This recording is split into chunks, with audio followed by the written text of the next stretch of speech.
بسم اللہ الرحمن الرحیم۔ السلام علیکم۔ سورہ کہف کی میں آپ کو دوسرا واقعہ اصحاب الکہف کے بارے میں سنانا چاہتی ہوں۔ آج ہمارا یہ موضوع ہے، میں آپ کو اس کے بارے میں سارا قرآن پاک میں سے سنانا چاہتی ہوں، کیونکہ میں نے اس میں جتنی کتابیں پڑھی ہیں سب میں ڈفرینٹ رائے ہے ہر کسی مولوی کی، اور اس طرح جتنی بھی میں نے مولانا صاحب کی کتابیں کی ہیں وہ سب میں، تو یہ میں قرآن پاک میں سے آپ کو تفسیر میں سے سنا رہی ہوں جو قرآن پاک ہی ہے۔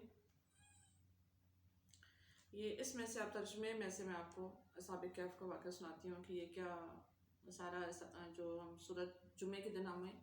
سورہ کہف پڑھنے کا حکم دیا گیا کہ ہم اس دن پڑھیں تو ہم بہت سارے فتنوں سے اور بہت ساری چیزوں سے بچ سکتے ہیں، اور ہمارا ایمان بھی تازہ رہتا ہے، اور اس میں اس کو دعا کے طور پہ بھی پڑھ سکتے ہیں۔ جمعہ پڑھنے سے پہلے اس کو پڑھیں، آپ کو بہت ساری چیزوں سے، جادو سے اور اس طرح بہت ساری چیزوں سے اللہ تعالیٰ بچائے گا اور اپنی حفاظت میں رکھے گا۔ تو ویسے بھی جمعے کو تھوڑی عبادت، یہ قرآن پڑھنے کی عادت ہونی چاہیے، خود بھی اپنے آپ میں عادت ڈالیں اور بچوں کو بھی کہ جمعہ پڑھنے سے پہلے وہ کچھ صورتیں یا قرآن پاک کا کچھ حصہ پڑھیں اور ترجمے کے ساتھ اسے پڑھیں۔ تو آئے جی، ٹائم ویسٹ کی بغیر آگے چلتے ہیں کہ سورہ کہف کے بارے میں، جو اصحاب الکہف کے بارے میں قصہ مشہور تھا۔ یہ جو اصحاب الکہف حضور صلی اللہ علیہ وسلم کا دور جب تھا تو یہ ان کو کہا گیا، قریش کو یہ بات سکھائی گئی کہ آپ جو ہیں آپ ان حضور صلی اللہ علیہ وسلم سے پوچھیں اس اصحاب کہف کے بارے میں کہ یہ کیا واقعہ تھا، ان کی ازمائش پہ کریں کہ ان سے یہ سوال آپ کریں گے تو آپ کو پتہ چلے گا کہ اصحاب کہف کیا تھے۔ اور دوسری بات ہے، یہ یہود نے قریش کو مشورہ دی تھی، روح کیا ہے اور اصحاب کہف کا کیا قصہ ہے، اور ذوالقرنین کی کیا سرگزشت ہے، اس نے کیا سفر کیا اور کیا اور کیا تھا، وہ میں نے آپ کو اس سے پہلے 2 ویڈیوز میں سنا چکی ہوں اس کے بارے میں۔ تو ابھی جو ہے اصحاب کہف کا قصہ ہے، تو انہوں نے قریش نے سکھایا کہ وہ یہ بہت عجیب ہے تو آپ ان سے پوچھیں۔ تو حضور صلی اللہ علیہ وسلم نے ان سے وعدہ کر لیا کہ کل میں انشاءاللہ نہیں بولے، اور کہا کہ میں نے کل آپ کو بتاؤں گا اس کے بارے میں سارا۔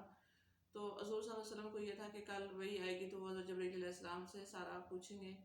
وہ سارا انہیں اپنا بتائیں گے، تو وہ سارا وہی کے ذریعے انہیں سارا پتہ چل جائے گا تو وہ ان کو بتا دیں گے۔ وہی ہے کہ اتنا ٹائم،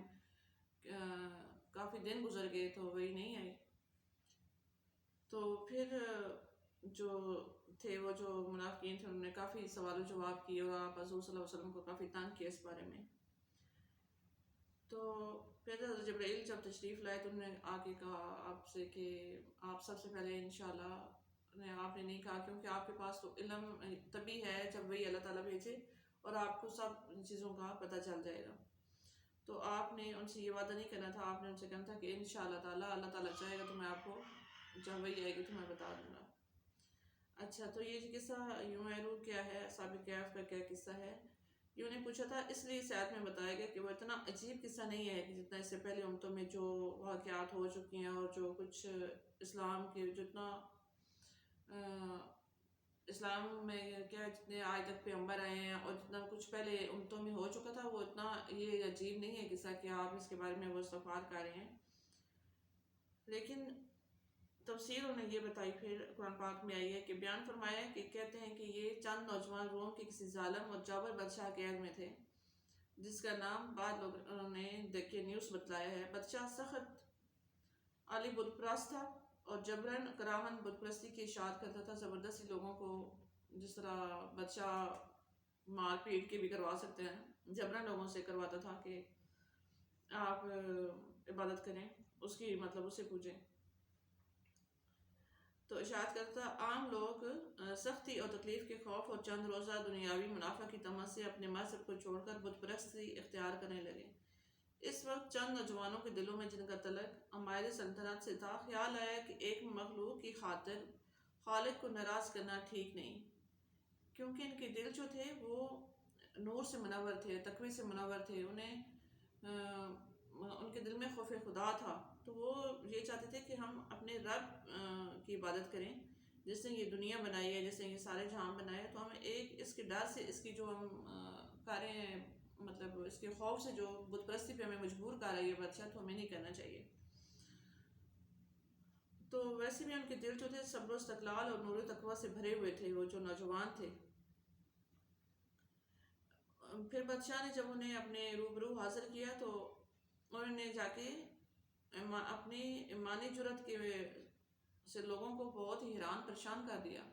کہ وہ بادشاہ سے بنا ڈرے نہ جھجکے، تو انہوں نے جا کے وہاں بھی یہی اپنا موقف اختیار کیا۔ تو بادشاہ کو کچھ ان نوجوانی پر ہے، مگر کچھ دوسرے مشاغل تھے ان کے، اور مطلب مسالتیں تھیں کچھ، تو انہوں نے انہیں فوراً قتل نہیں کرایا، چند روز کی مہلت دے دی۔ بادشاہ وقت تھا، اس نے سوچا ہوگا کتنی جلدی کیا ہے، کہاں جائیں گے، ان کو بھی اپنے تابع کر لوں گا چند روز میں، تو وہ اپنے معاملے میں ہورثانی کر لیں۔ انہوں نے مشورہ کر کے طے کیا کہ ایسے فتنہ کے وقت جبکہ جبر و تشدد سے عاجز ہو کر قدم ڈگمگا جانے کا بڑا خطرہ ہے، یہ ان جو تھے نوجوانوں نے سوچا کہ کتنا سارا ہم برداشت کر لیں گے، وہ بادشاہ ہے، حکمران وقت ہے، ساری طاقتیں اس کے پاس ہیں، تو وہ کب تک ہم اسے نمٹ لیں گے، کب تک ہم اس کی یہ ساری چیزیں برداشت کر لیں گے اور ڈٹے رہیں گے۔ تو بہتر ہے کہ ہم نے یہ سارا کچھ چھوڑ چھاڑ کے تو کہیں دور نکل جائیں، جہاں پہ ہمارے ایمان کو کوئی اور جہاں پہ ہماری جان کو اور ایمان کو کوئی مسئلہ نہ ہو۔ ہم تو انہوں نے اسے کیونکہ چند دنوں کی دے دی مہلت، اس لیے انہوں نے مشورہ کر کے ایسے فتنہ کے وقت جبکہ جبر و تشدد سے عاجز ہو کر قدم ڈگمگا جانے کا بڑا خطرہ ہے، مناسب ہوگا کہ شہر کے قریب کسی پہاڑ میں روپوش ہو جائیں اور واپسی کے لیے مناسب موقع کا انتظار کریں۔ دعا ہے کہ خداوندہ اپنی خصوصی رحمت سے ہمارا کام بنا دے، اور شدید ہدایت کی جو وہ کیا تھی کوہ پیمائی، جس طرح وہ ساری پہاڑیاں وغیرہ وہ گئے چڑھے، تو وہاں پہ ہمارا وہ جو اس وہ سائڈ ہے، وہ ہمارا اللہ تعالیٰ رحمت کا ہمارے لیے باعث ہے، اور ہمارا انتظام درست کر دے کہ ہم ان خالی جو پہاڑ ہیں ان کی سائڈ پہ چلے جاتے ہیں۔ تو اپنے وہاں سے انہوں نے ایک کو وہاں پہ کھڑا کیا، اور باقی جو تھے وہ بیس بدل کر کسی وقت شہر میں جایا کریں تاکہ ضرورت زندگی کا جو سامان ہے وہ وہاں سے لا سکیں، کہ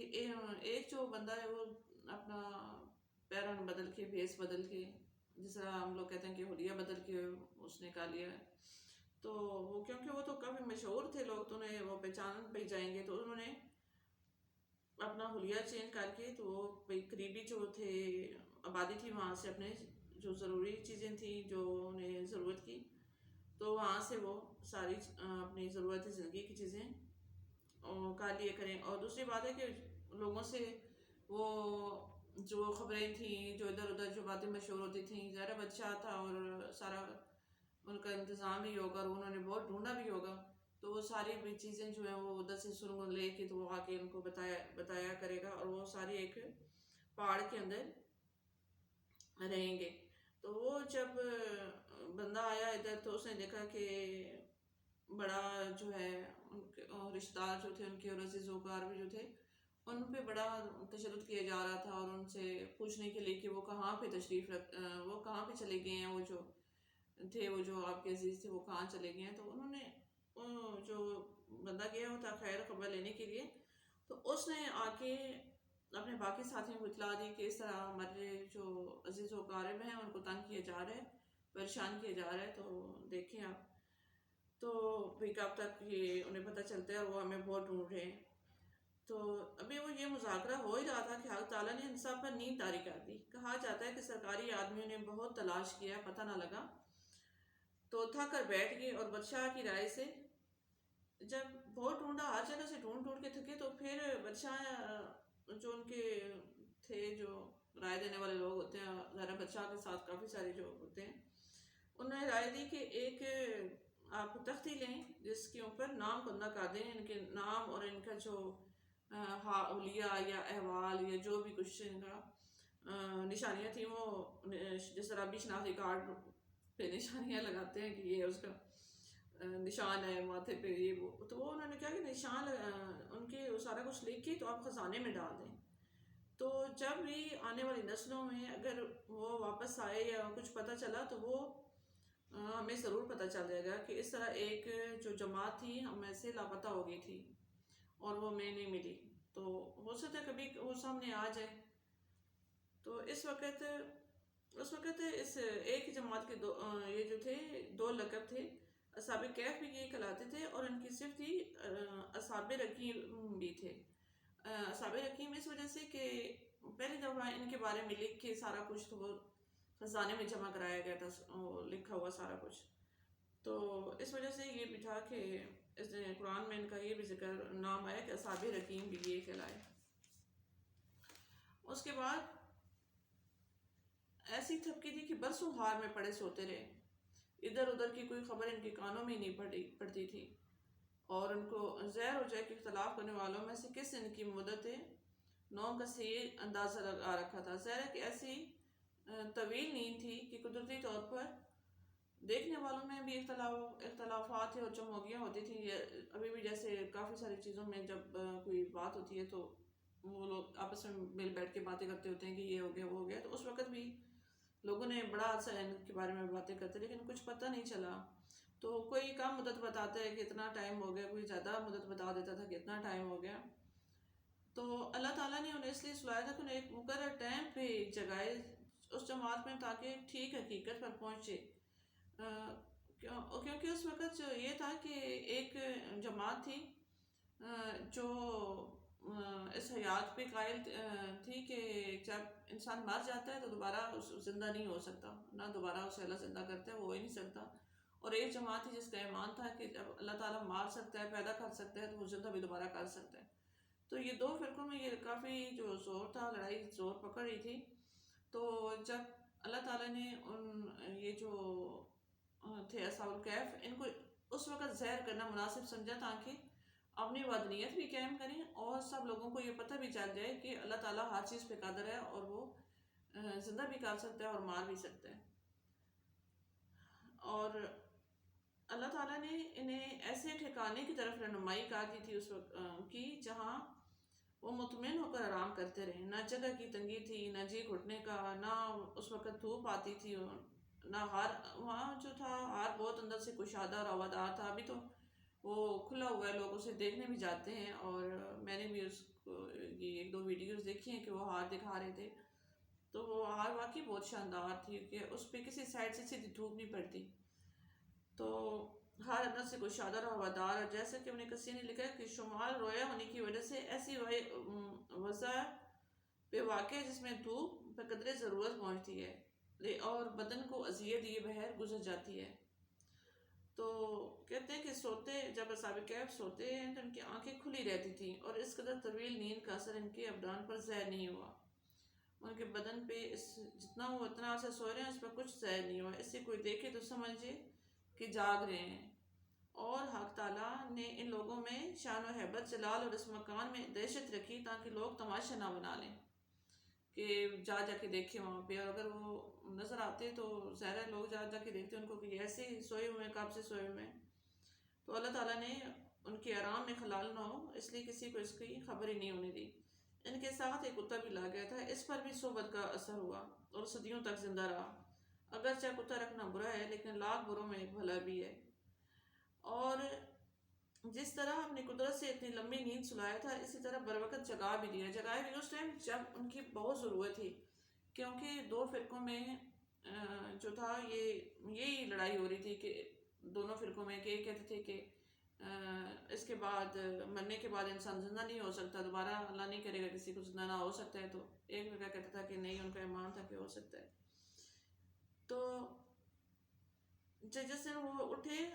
اصحاب الکہف اٹھے تو آپس میں مذاکرہ کرنے لگے کہ ہم کتنی دیر سوئے ہوں گے۔ بعد نے کہا ایک آدھ دن، یعنی بہت کم۔ تو دوسرے بولے کہ اس سے ایک آدھ دن، دوسرا کہتا ہے اس سے بھی کم سوئے ہیں۔ تو اس سے کہتے ہیں کہ یہ تو خدا ہی کو علم ہے کہ ہم کتنی دیر سوئے ہیں، کتنی مدت سوئے ہیں، اب تم اپنا کام کرو۔ ایک آدمی کو روپیہ دے کر شہر بھیجو کہ وہ کسی دکان سے حلال اور ستھرا کھانا دے کر خرید لائے۔ یہ ضروری ہے کہ اسے نہایت ہوشیاری سے جانا اور آنا ہوگا تاکہ شہر میں کسی کو بھی ہمارا پتہ نہ چل سکے کہ ہم ادھر ہیں، ورنہ بڑی سخت خرابی ہوگی۔ وہ تو ابھی تک اپنے خیال میں اسی جگہ پہ تھے نا، ان کے خیال میں تو وہی دن تھے، وہی راتیں تھی، اور بادشاہ بھی وہی تھا، اور وہ کیونکہ اپنے خیال میں یہی سوچ رہے تھے کہ اتنا کم ٹائم کے لیے ہم سوئے ہیں تو ابھی جاگیں، تو ان کے خیال میں تو وہی ظالم بادشاہ بھی تھا، حالانکہ حکومت چینج ہو چکی تھی، 900 سال 300 سال ایک جگہ پہ، اور پھر اس کے بعد 9 سال کا ذکر ہے. ہو سکتا ہے 300 سال وہ سوئے رہے ہیں اور پھر جاگے ہیں اور پھر 9 سال کے لیے سو گئے ہیں. تو یہ تو واللہ عالم، اللہ تعالیٰ اس میں بہتر جانتا ہے. تو وہ پھر بادشاہ کہتے ہیں کہ وہ ایسا نہ ہو کہ ہمیں پکڑ لے اور ہمیں سنسار کر دے. تو اس وجہ سے اس کو بہت ہی احتیاط سے جانا ہوگا. انہیں یہ سمجھ نہیں آ رہی ہوتی کہ اس مدت میں کتنے کام بدل چکے ہیں. شہر کے لوگ اس روپیہ کا سکہ دیکھ کر حیران ہوئے کہ یہ کس بادشاہ کا نام ہے اور کس شہر کا. 300 سال کم مدت تو نہیں ہوتی، تو وہ تو زمانے گزر چکے تھے. تو وہ پھر ایک وہ روپیہ پکڑ لیتے ہیں. وہ اس سے کہتے ہیں کہ وہ شخص جس روپیہ لے کے جسے مال خریدنا ہوتا ہے وہ دیکھتے ہیں تو کہتے ہیں کہ اس پہ کس بادشاہ کی تصویر ہے اور یہ کیا لکھا ہوا ہے، اور کہا یہ تمہیں کہیں سے گڑا ہوا خزانہ ملا ہے. تو وہ بندہ پریشان ہو جاتا ہے، کہتا نہیں بھی مجھے گڑا ہوا خزانہ نہیں ملا، یہ میرا اپنے پیسے ہیں. انہوں نے کہا نہیں، یہ تو اب کہیں پہ نہیں ہے اس طرح کا کچھ بھی، تو یہ تو زمانے گزر گئے ہیں. اس نے پھر انہوں نے ادھر ادھر سے پوچھا تو انہیں بات ہوتے ہوتے مطلب انہیں جو بندہ تھا اس کو پکڑ لیا گیا اور بات ہوتے ہوتے بادشاہ تک پہنچ گئی. تو بادشاہ جو تھا وہ بہت ہی اچھا اور نیک اور اچھا انسان تھا، مطلب ایمان والا تھا. تو اس نے جو تھا وہ بھی بادشاہ وقت حق پرست اور منصف تھا. چاہتا تھا کہ ایک طرف کی ایسی بھی کوئی نظیر ہاتھ لگے. نظیر مطلب ثبوت کو کہتے ہیں کہ ایسی کوئی چیز ہاتھ لگے جسے سمجھانے میں آسانی رہے. ان کم عقل لوگوں کو بھی میں سمجھا سکوں کہ تو پھر اللہ تعالیٰ نے یہ جو نشانی ہے یہ بھیج دی. تو آخر میں کہتے ہیں کہ آخرت میں یہ حیرت انگیز ماجرا دیکھنے سننے کے بعد آخرت پر یقین لے آئے. یہ نظارہ خاص طور پر ان کے تباہ پر اثر انداز ہوا. سمجھے کہ حق تعالیٰ نے ہم کو تنبیہ کی ہے کہ یہ قصہ دوسری بار جینے سے کم نہیں ہے. یعنی کہ سویا اور سونے سے اور مرنا ایک ہی برابر ہے ویسے تو، کہ جب بندہ سویا تو اس وقت بھی نہیں ہوتا ہوش میں. تو کہتے ہیں کہ یہ دوبارہ جینے کے برابر ہے کہ اتنی لمبا نیند تو نہیں ہو سکتی. تو اس کا مطلب یہ لیا کہ حق تعالیٰ نے اصحاب کہف کے حال سے لوگوں کو اس وقت آگاہ کیا جبکہ اصحاب کہف کے متعلق چرچے اور جھگڑے ہو رہے تھے. وہ چند نوجوان جنہیں مدت دراز سے سنتے آئے ہیں کہ یک بیک غائب ہو گئے تھے، پھر کچھ پتہ نہ چلا کہ کہاں گئے ہیں کہاں نہیں گئے. تو ان کی نسل پھیلی ہے کہ نہیں، وہ اب تک زندہ ہے یا نہیں، یا مر کے گل سڑ گئے ہیں، کہاں گئے، کچھ پتہ نہیں چل رہا تھا. تو پتہ نہیں اس کے بعد اصحاب کہف زندہ رہے یا انتقال کر گئے، یہ اس کا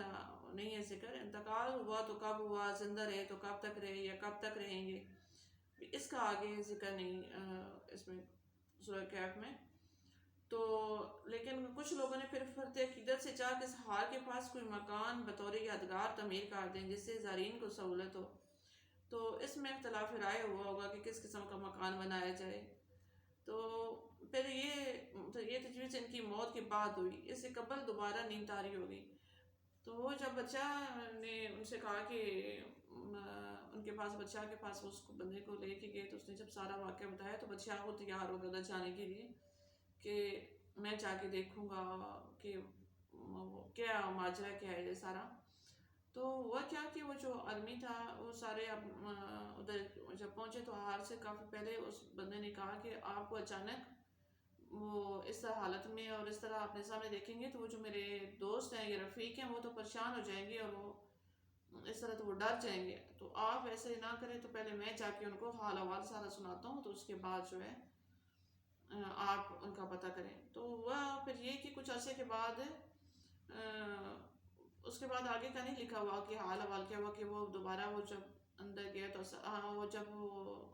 بندہ جو آیا ہوا تھا وہ واپس گیا تو اس نے جا کے احوال بتایا ادھر.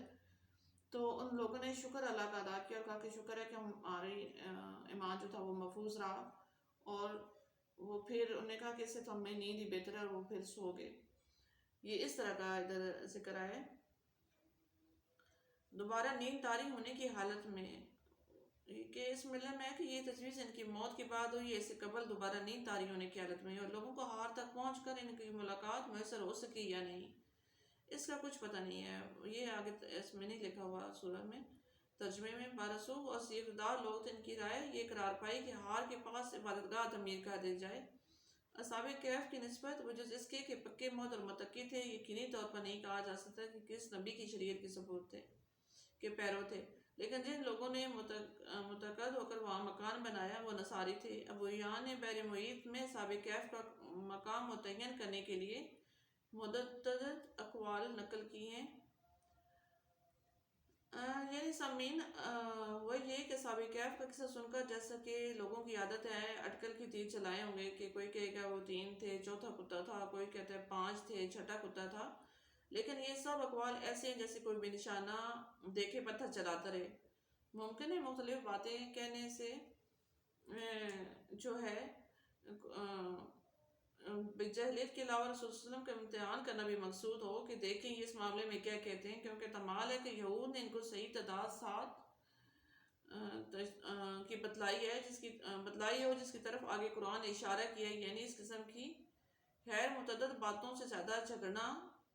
لا حاصل ہے۔ عدد کے معلوم ہونے سے کوئی اہم مقصد متعلق نہیں، جتنی بات خدا نے بتلا دی ہے اس سے زیادہ تحقیق کے درپے ہونا، یہ جس قدر تردید خدا تعالیٰ کر چکا ہے اس سے زیادہ جھگڑنا اور تردید کرنا فضول ہے۔ ابن عباس نے فرمایا ہے ان قلیل لوگوں میں سے ہوں جنہوں نے سیاق قرآنی سے معلوم کر لیا کہ اصحاب کہف 7 ہی تھے، کیونکہ حق تعالیٰ نے پہلے 2 قول کو ترجمن بالغیب فرمایا، تیسرے قول کے ساتھ نہیں فرمایا۔ اس کے علاوہ اسلوب بیان بھی بدلا ہوا ہے۔ تو کہتے ہیں کہ کچھ جو ہیں وہ یہ کہتے ہیں کہ وہ 7 تھے اور 8واں ان کا کتا تھا، لیکن اللہ تعالیٰ نے یہ اس میں ترجمے میں یہ ہے کہ اللہ تعالیٰ نے جتنا بہتر سمجھا آپ کو بتا دیا، اس میں بحث میں پڑھنے کا کوئی فائدہ نہیں ہے کہ وہ 6 تھے، وہ 4 تھے، وہ 7 تھے، یہ آپ کا مسئلہ نہیں ہے۔ آپ کو اللہ تعالیٰ نے جتنی بات بتا دی وہ آپ لوگوں کے لیے بہت ہے، کافی ہے۔ اس سے زیادہ جاننا اور اس سے زیادہ جاننے کی جستجو کرنا آپ لوگوں کے لیے نہیں ہے، آپ کو جتنا بتا دیا گیا وہ کافی ہے۔ تو یہ تھا جی اصحاب کہف کا سارا واقعہ۔ تو امید ہے آپ کو سمجھ آیا ہوگا۔ تو یہ اصحاب کہف کا جو واقعہ ہے یہ میں نے آپ کو قرآن پاک سے جو تھا اس کی تشریح تھی اور اس کا ترجمہ تھا اس سے پڑھ کے سنائے۔ تو یہ قرآن پاک کے پارہ نمبر 15 میں سے ہے، 15ویں پارے میں سورہ الکہف ہے۔ تو یہ آپ خود بھی پڑھ سکتے ہیں اور اس کا ترجمہ پڑھیں، خود بھی پڑھیں اور اپنے بچوں کو بھی بتائیں۔ بلکہ سب سے آسان چیز یہ ہے کہ آپ جب اپنے بچوں کو رات کو سوتے ہوئے کہانیاں سناتے ہیں یا اس طرح کی باتیں بتاتے ہیں تو آپ ان کو اپنے جو پہلے ہم سے جو دور گزر چکا ہے اور جو ہمارے اتنے پیغمبر اور جو ان کے ساتھ ہوا، جو اچھی باتیں ہوئیں، جو مطلب جو زوال آئے، جو بھی ہمیں نصیحت کے لیے عوام پہ جو بھی اللہ تعالیٰ نے جس طرح بعض قوموں کو جس طرح سنسار کیا گیا، جس طرح نافرمانی پہ سزائیں دی گئیں، جس طرح جنت کے وعدے کیے گئے، جس طرح ہر چیز کی تاکید کی گئی، تو اپنے بچوں کی زندگی میں وہ چیز بھی ضرور رکھیں تو تاکہ بچوں کا انٹرسٹ ڈیولپ ہو اس میں اور وہ اسلام کو سمجھیں اور اس کو سمجھ کے پڑھیں اور اس کا ان کو بھی فائدہ ہوگا اور آپ کو بھی اس کا اجر ملے گا اور اللہ سے ڈریں گے اور تو اعمال بھی اچھے ہوں گے۔ اور جب پتہ ہوتا ہے کہ کسی چیز کا حساب کتاب ہونا ہے تو انسان خود ہی متعد بھی ہو جاتا ہے، کیونکہ ہم لوگ بھی جو ہیں بہت زیادہ ہر چیز میں کیا کہتے ہیں کہ لمٹ نہیں رکھتے کسی چیز میں بھی۔ تو انسان کو جب پتہ ہے کہ یہ میری لمٹ ہے اور اس سے میں نے کراس نہیں کرنا تو آپ میرے خیال میں اچھے انسان ثابت ہو سکتے ہیں۔ تو اللہ تعالیٰ ہم سب کو قرآن پاک سمجھ کے اور سوچ کے اور دیکھ کے ترجمے کے ساتھ پڑھنا نصیب کرے اور اس میں سے جو اس کا مطلب ہے یا جو اس کا مقصد ہے وہ ہمیں سمجھ آ جائے تو میرے خیال میں ہماری جو زندگی ہے وہ بہت روشن ہو جائے گی۔ تو میرے ساتھ آپ بھی قرآن سیکھیے، میں بھی سیکھ رہی ہوں، آپ کو سکھا رہی ہوں تو مجھے بھی کچھ سمجھ آ رہی ہے۔ تو اللہ تعالیٰ مجھے بھی اس میں اس کا راہ کا مسافر بنا دے اور آپ لوگوں کو بھی یہ دیکھ کے سمجھ کے اور سن کے پڑھنا اور نصیب کرے۔ آمین ثم آمین۔